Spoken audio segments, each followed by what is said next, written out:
दोस्तों एग्जाम्स के वक्त कितनी भी पढ़ाई कर लो तब भी तुम्हें लगेगा कि तुम 100% रेडी नहीं हो, और ये हर बंदे के साथ होता है। इसलिए खुद को अलग समझकर डिप्रेस होने की कोई जरूरत नहीं है। साथ ही एग्जाम्स टाइम पर नर्वसनेस आना भी आम बात है, पर उस नर्वसनेस को डील कैसे करना है ये सीखना बहुत जरूरी है। और कई लोग इससे डील नहीं कर पाते और इसीलिए एग्जाम्स में भी परफॉर्म नहीं कर पाते। पर आज इस वीडियो में मैं नर्वसनेस से डील करना भी सिखा दूंगा और एग्जाम्स में परफॉर्म करना भी। पर इसके लिए आपको वीडियो को पूरा देखना होगा, तभी आप हर पॉइंट को समझ पाओगे। और एक आपसे फेवर चाहूंगा कि अगर आपको इस वीडियो से कुछ भी वैल्यू मिलती है तो इसे अपने सभी दोस्तों के साथ शेयर कर देना, ताकि उनका भी थोड़ा स्ट्रेस कम हो जाए। So let's start the video guys. As per the research, जब हमारा ब्रेन थक जाता है तो हमारी ग्रास्पिंग पावर यानी कि कुछ सीखने की क्षमता 65% से कम हो जाती है। इसलिए रात भर पढ़ने के बाद भी वो सेटिस्फैक्शन नहीं आता। तभी एग्जाम्स के वक्त आपकी नींद बहुत इंपॉर्टेंट है। एक्सपर्ट सजेस्ट करते हैं कि एग्जाम्स के टाइम पर एटलीस्ट 7 से 8 घंटे की नींद आपको लेनी ही चाहिए, ताकि आपका ब्रेन एक्टिव रहे और आप एग्जाम्स में अच्छा परफॉर्म कर पाओ। भूल कर भी कभी बेड पर पढ़ाई के लिए मत बैठना, क्योंकि बेड पर बैठने के बाद नींद की वाइब्स आने लगती है जो कि आपको सुला देंगी। इसलिए पढ़ाई करते समय हमेशा टेबल और चेयर का यूज करो। और याद रखना, पढ़ते समय टेबल पर एक भी डिस्ट्रैक्ट करने वाली चीज नहीं होनी चाहिए, जैसे कि मोबाइल, लैपटॉप, ताकि पढ़ाई के वक्त किसी भी चीज से आप डिस्ट्रैक्ट ना हो।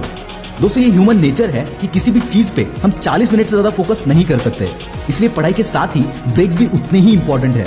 ब्रेक्स आपकी एनर्जी को रिगेन करके वापस आपको पढ़ाई पर फोकस करने के लिए मदद करते हैं। और अगर हम ब्रेक्स नहीं लेते हैं तो एक टाइम के बाद हम किसी और ख्यालों में डूब जाते हैं और आधे घंटे बाद याद आता है कि हम पढ़ाई करने बैठे थे। पर एक बात याद रखना कि ब्रेक्स में मोबाइल या किसी डिस्ट्रैक्ट करने वाली चीज को बिल्कुल यूज मत करना।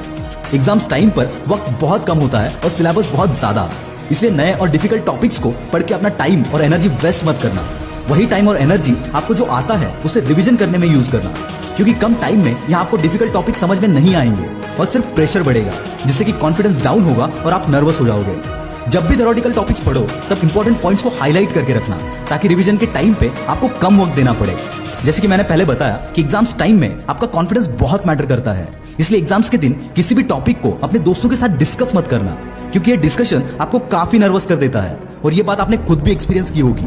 और एक चीज है जो एग्जाम्स लिखते वक्त आपको नर्वस करती है, और वो ये जब कोई सप्लीमेंट पे सप्लीमेंट मांगता है। दोस्तों आपको भी पता है कि वो सप्लीमेंट में क्या लिख रहा है। So relax and focus on your paper. Paper खत्म होने के बाद उस पर डिस्कशन बिल्कुल मत करना, क्योंकि अब डिस्कशन करके मार्क्स नहीं बढ़ेंगे, बढ़ेगा तो प्रेशर, और ये प्रेशर आपके मूड पर और अगले एग्जाम्स पर अफेक्ट कर सकता है। सो एग्जाम्स होने के बाद रिलैक्स, जो हो गया सो हो गया,